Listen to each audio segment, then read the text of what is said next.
નમસ્કાર દર્શક મિત્રો, ન્યૂઝ મળી રહ્યા છે। લશ્કરી જવાન શહીદ થતા રેલી સ્વરૂપે મૃતદેહ પોતાના વતને લાવવામાં આવ્યો છે।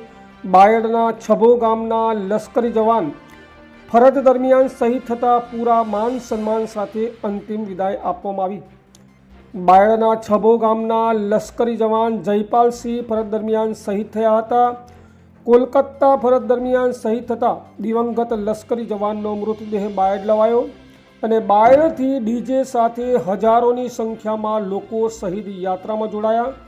બાયડથી છબો સુધી શહીદ યાત્રા યોજાઈ અને દરેક ગામના દેશપ્રેમી લોકો અંતિમ દર્શન માટે ઉમટી પડ્યા હતા। આપને જે દ્રશ્યો બતાવવામાં આવી રહ્યા છે તે બાયડના છબો ગામના લશ્કરી જવાન જયપાલસિંહ ફરજ દરમિયાન શહીદ થતા કોલકાતા ફરજ દરમિયાન શહીદ થતા દિવંગત લશ્કરી જવાનનો મૃતદેહ બાયડ લવાયો અને બાયડથી ડીજે સાથે હજારોની સંખ્યામાં લોકો શહીદ યાત્રામાં જોડાયા અને બાયડથી છબો સુધી શહીદ યાત્રા યોજાઈ। દરેક ગામના દેશપ્રેમી લોકો અંતિમ દર્શન માટે ઉમટી પડ્યા છે। આ શહીદ યાત્રા છબો ગામે પહોંચ્યા બાદ પૂરા માન સન્માન સાથે ગાર્ડ ઓફ ઓનર આપી અંતિમ વિદાય આપવામાં આવી છે।